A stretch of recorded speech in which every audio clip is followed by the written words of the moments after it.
sou Zilma Lee e nós estamos começando mais um programa Raiz de Superdotação. Hoje o nosso tema será 4 substantivos no isolamento social em tempo de pandemia. Veja só, olha como que sua vida está diferente, não é verdade? Nós fomos obrigados a nos aquietarmos. Poucas pessoas estão saindo de casa, só aqueles que estão trabalhando mesmo na frente dessa pandemia. Então, nós estamos reclusos em casa. Nós estamos no nosso lar. Você, seu companheiro, sua companheira, seus filhos, seus pais, ou talvez algumas pessoas que nos ajudam nos serviços domésticos, um parente ou outro. Ou seja, eu estou em casa e você também. E esse momento é um momento sui generis na nossa vida. Porque o que a gente mais tem reclamado nesses últimos dias, o que mais tem nos deixado estressado é a questão do tempo, né? Então a gente fala assim, você está prestando atenção no seu filho? Logo a gente responde, eu não tenho tempo. Você está fazendo tarefa com seu filho? Ligeiramente, eu não tenho tempo. Você está brincando com seus filhos? Não, também não tenho tempo. Você está encontrando com os seus pais, já idosos? O meu tempo é pouco, meu trabalho é muito, são muitos compromissos. E assim essa questão da falta de tempo, eu penso muito mais da urgência da gente gerenciar o tempo, tem nos colocado numa posição de muito estresse.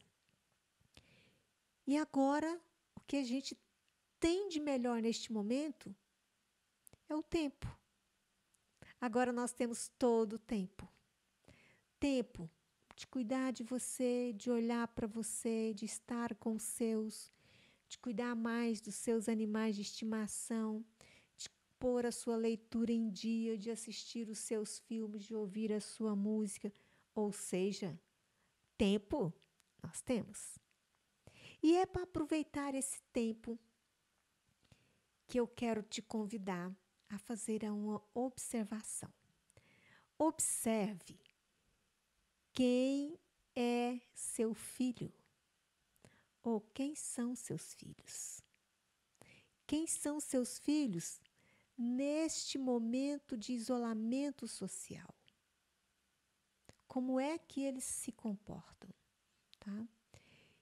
E eu tenho muito trabalhado com 4 substantivos que eu estou vendo-os neste instante no isolamento social. Quais são esses 4 substantivos? O aluno, o educando, o estudante e o acadêmico. Você pensa que essas palavras, elas são sinônimos? Ou não? Quando eu estava lá fazendo meu ensino médio, eu ficava um pouco intrigada de ser tratada como aluna. Aluna. E eu já tinha observado, eu já tinha lido, não me recordo exatamente onde, que esta palavra foi cunhada no tempo de Platão. E se a gente for observar a etimologia da palavra, então esse a, que é o prefixo, ele significa uma negação. Ou seja, a é igual a não. E luno é luz. Então, quando eu junto aluno, significa aquele que não tem luz. É uma pessoa passiva. E olha, essa questão ela é tão importante que é assim, ó. Quanto mais a educação é tradicional, quanto mais o professor trabalha nesse paradigma da educação tradicional, mais ele chama essa pessoa que vai para a escola todos os dias de aluno, que se encontra nessa passividade, não participa do processo de ensino e de aprendizagem. É como se ele fosse um recipiente, como se ele fosse recebendo todos os conteúdos, o professor vai empurrando esses conteúdos goela abaixo. Se ele aprende, se ele não aprende, isso vai ser comprovado lá no momento da prova, da avaliação, dos testes. E o que acontece quando essa pessoa é considerada como aluno passivo? Como ele é passivo diante do processo de aprendizagem, o que acontece? Ele não estuda, ele não dá significado para esses conteúdos. Quando chega no momento das avaliações, ele dá uma recordada, uma lida, usa a memória recente, faz uma prova e logo depois a mente deleta tudo isso. Porque já serviu, já teve a serventia, fazer uma prova. Então, esse aluno fica nessa condição assim, eu pego os conteúdos, utilizo para fazer uma prova, eu tiro uma nota e depois deleta. Vem outros conteúdos, novamente eu repito o ciclo, eu tiro uma nota e eu deleto. O que de fato esse aluno aprende ou aprendeu? Você se recorda de quando você estava na escola? Você ia para a escola todos os dias, era chamado de aluno, de aluna, todos os dias. Continuava nessa condição que nós acabamos de explicar. E se eu te fizer uma pergunta sobre um conteúdo qualquer, talvez você até responda assim: nunca vi esse conteúdo. Sabe por que eu sei sobre isso?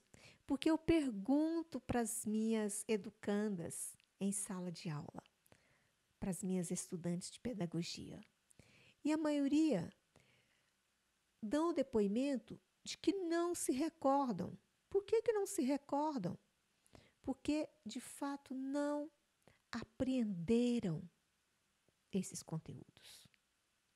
Então, você considera que o seu filho é como se ele fosse um jarro que recebe esses conteúdos sem reflexão, sem análise, sem interpretação, sem aproveitamento para sua vida pessoal?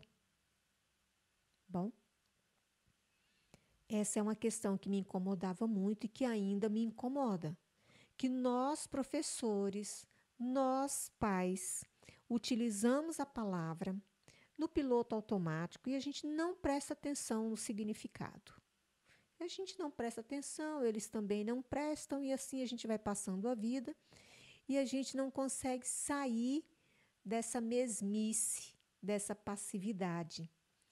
E essa passividade, gente, ela vai provocar a alienação.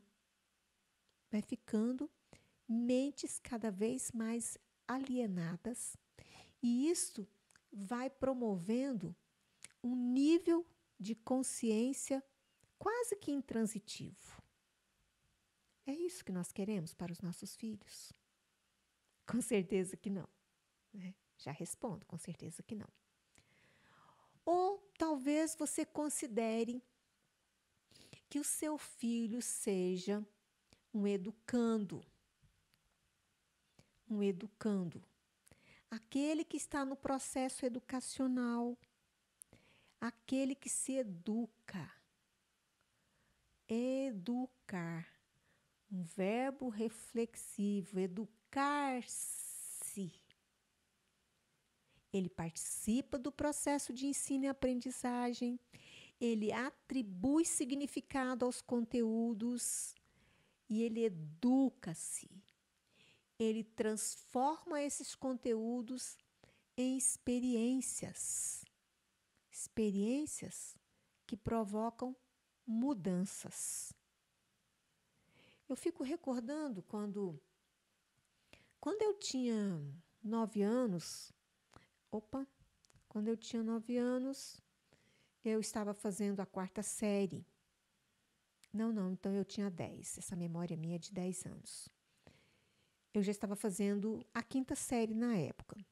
E nós tínhamos uma disciplina com o nome de Educação para o Lar.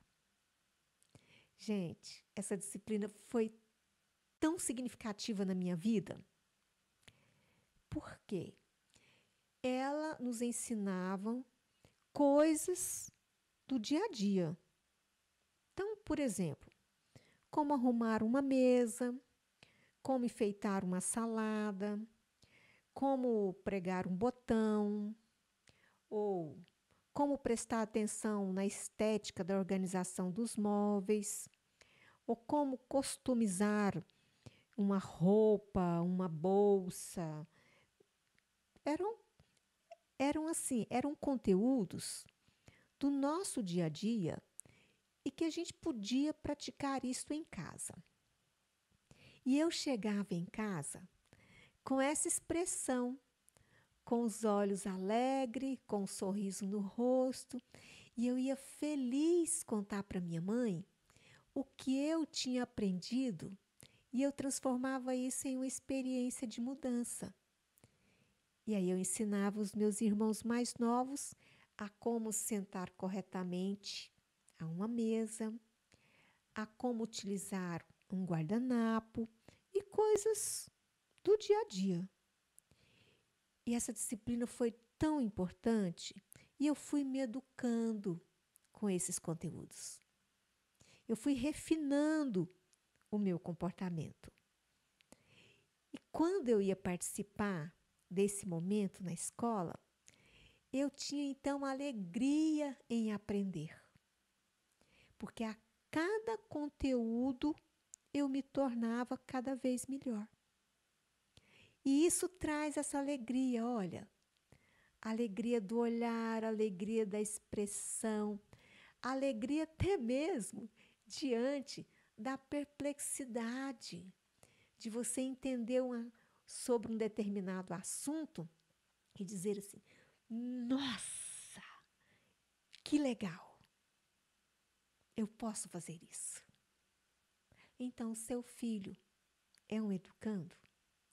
Ele sabe aproveitar os conteúdos e transformar em uma experiência do dia a dia para que ele se torne cada vez melhor?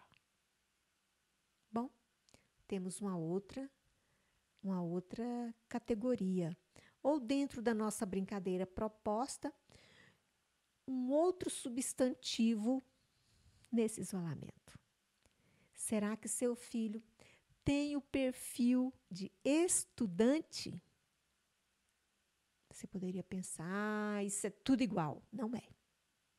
Sabe por quê? Este aqui também vai para a escola todos os dias. Ele aprende e apreende. Além de ir para a escola todos os dias, ele estuda todos os dias. Então, deixa de ser apenas um substantivo para ser um adjetivo substantivo. Por quê?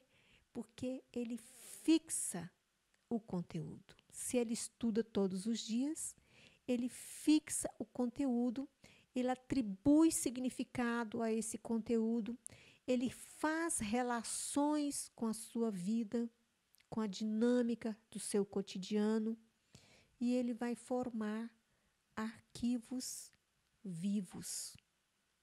Tá, como que isso acontece? Então, vamos pensar o seguinte. Eu quero fazer refazer uma referência. Com quem que foi que eu aprendi, principalmente sobre esse significado de estudante? Com o famoso professor Pierre. Obrigada, minha gratidão. Foi com você que eu aprendi sobre essas questões.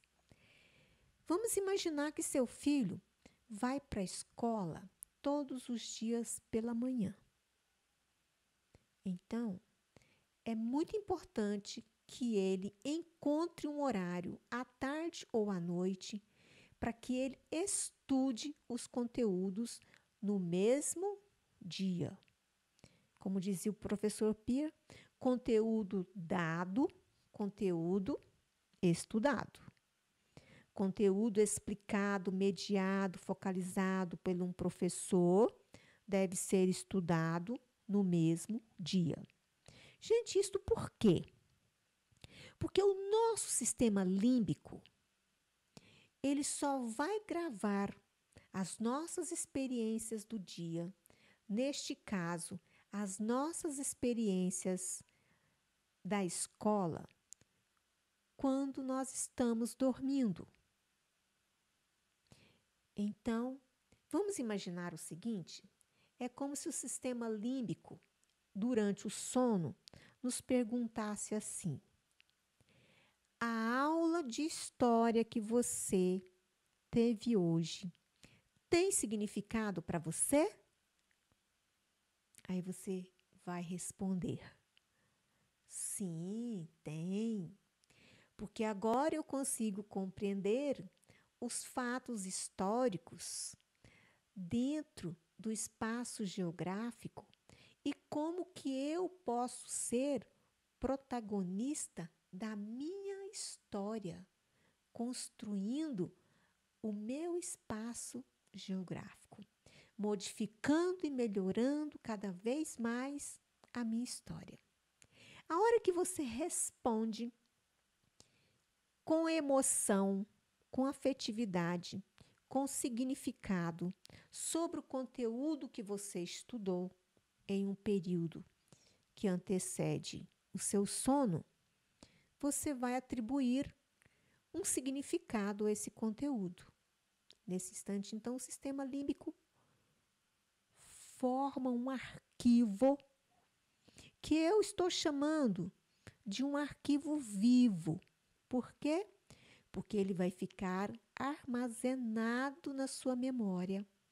E quando você necessitar deste conhecimento construído por você, você tem como acessá-lo. Veja como é diferente. Então, é muito importante a gente prestar atenção. O nosso filho, ele tem o hábito, ele estuda os conteúdos do dia, todos os dias.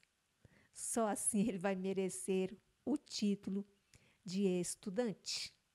Não basta ir à escola todos os dias para ser considerado um estudante. Ele precisa de ter esse perfil aqui, ó. A alegria do aprender, a alegria do compreender os conteúdos com emoção, com afetividade, com criatividade, com envolvimento. Observe se seu filho é assim. Às vezes você responde isso muito fácil, mas observe melhor. Aí no seu silêncio do dia a dia, depois que você observar e você refletir um pouco sobre esses conteúdos, você pode até ter aquela conversa legal e mostrar para ele essas diferenças, tá? Mas ainda tem um outro substantivo nesse isolamento, possivelmente, que é o acadêmico. Este é mais raro, tá? Porque o acadêmico, ele é aquele capaz de produzir conhecimentos. Ele é um produtor de conhecimentos. E aqui, quando eu falo conhecimentos, não é só o conhecimento acadêmico. Tudo aquilo que ele for capaz de produzir. Pode ser uma obra de arte, que são os chamados de criativo produtivo. pode ser a composição de uma música, pode ser desenhos, pode ser uma forma nova de chegar a um resultado matemático, um jeito diferente de interagir com um jogo de games, ou seja, ele produz o seu conhecimento. E por quê? Por que que ele produz esses conhecimentos?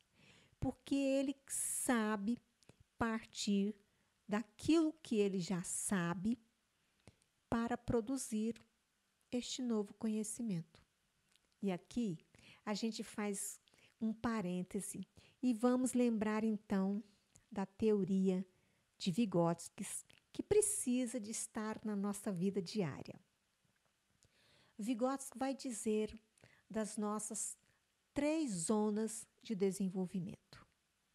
Então, quando eu digo que para produzir um conhecimento, o ponto de partida é aquilo que nós já sabemos. Então, eu aproveito o que eu já sei e eu vou além. Ou seja, o acadêmico, ele vai além do conteúdo da escola, do currículo formal da escola. Ele consegue construir esses novos saberes porque ele está envolvido com a tarefa, com a pesquisa, com a produção. E ele faz isso porque ele já tem essa característica de envolver, de focar, de concentrar para alcançar um objetivo. E esses acadêmicos, eles também vão apresentar uma grande criatividade. Eles são inventivos, são originais, eles têm características totalmente diferentes daquele que nós chamamos de aluno. E geralmente eles apresentam uma inteligência acima da média. Essas 3 características aqui nos faz lembrar dos 3 anéis de Joseph Renzulli. Os 3 anéis é a principal teoria sobre altas habilidades superdotação. Então, onde é que se produz um comportamento de superdotado ou de superdotação? Quando a pessoa apresenta essas 3 características, envolvimento com a tarefa, uma criatividade considerável e uma habilidade ou uma inteligência acima da média. Então, veja que se o seu filho é um produtor de conhecimento, é um produtor de obras-primas dentro da área de interesse dele, isso já é para você uma pista de que provavelmente ele apresenta característica de altas habilidades superdotação. Com base nisso que falamos, você agora é capaz de responder? Primeiro eu quero te perguntar, você tem perfil, na sua vida diária, você tem perfil de um produtor de conhecimento, de um acadêmico? Você tem perfil de um estudante? Aquele que estuda todos os dias e que atribui significado a tudo aquilo que te acontece? Ou você tem perfil de educando, que você se educa com as experiências que você vive? Você se torna melhor com as suas experiências. Você, então, está nessa categoria de educando, aquele que se educa. Ou você está nessa categoria mesmo de se sentir uma pessoa sem luz, passiva, não participativo, como se fosse um recipiente, não questiona, não tem um senso crítico, fica precisando muito da aprovação dos outros. Este momento foi de você pensar em você. E agora pense no seu filho. Não quero que você rotule o seu filho, não, tá? O propósito da gente discutir sobre esses substantivos não é de você fazer um rótulo, não é você criar um estigma, não é isso. É só para você observar nesse silêncio do momento. Observa mesmo, depois você conversa. Você não precisa de concordar comigo. Vá à nossa maior biblioteca que temos na palma da nossa mão. Você vai ver que muitos autores vão discordar desse conceito aqui, não tem importância, tá? Então, assim, torne-se um estudante sobre esse assunto, cria o seu próprio significado e defina: seu filho é um aluno? Voltando, seu filho é um aluno? É um educando? Um estudante? Ou um acadêmico?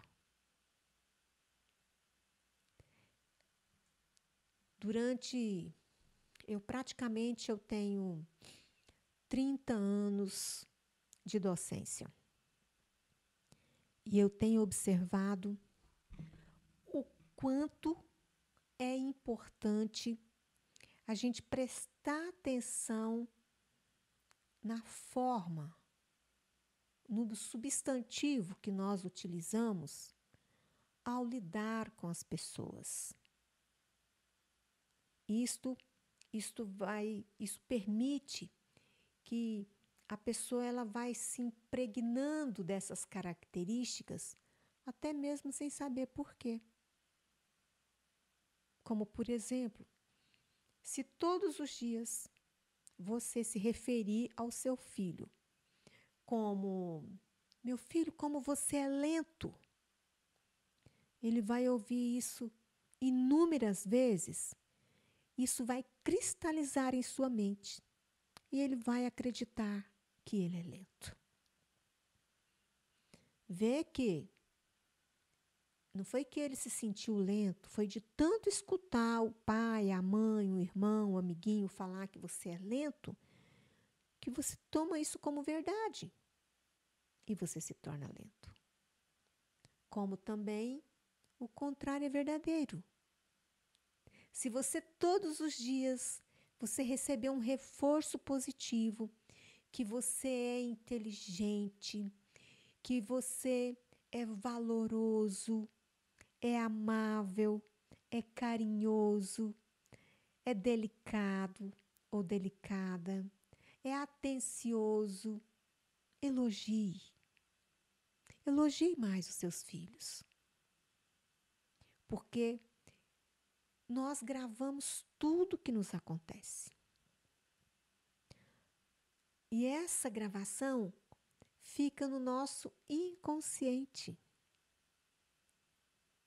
E é esse inconsciente que vai determinando os nossos comportamentos. Então eu quero muito que você pense um pouco sobre o que nós discutimos. Se o seu filho está com você agora neste momento, devido a essa condição especial que nós estamos vivendo, que todos nós estamos vivendo, todos nós estamos conectados, acredite ou não. Que possamos aproveitar melhor este tempo. É tempo de aproximação. É tempo de olhar e ver. Olhe para o seu filho. Veja como ele é bonito. Veja como que ele se parece com você, ou com o pai, ou com o avô. Ressalte essas qualidades. Ouça mas principalmente escute os seus filhos. Porque agora nós temos tempo. E é um tempo que está indeterminado. Nós não sabemos até quando nós vamos ficar assim. E já que nós não sabemos, vamos então transformar o nosso tempo do presente, do agora, em tempo de reconstrução, em tempo de mudança, em tempo de aproximação com os nossos queridos filhos, com as nossas joias preciosas. Vamos aproveitar esse tempo para a gente se reconhecer, para a gente se aceitar, para a gente se perceber enquanto parte importante deste microcósmico e deste macrocósmico. Você pode transformar esse tempo do agora em tempo de alegria, porque juntos nós somos melhores. E assim, muito obrigada por você estar com Zilma Lee e eu te aguardo para o próximo momento. Se Deus quiser, o momento será muito melhor do que este. Namastê.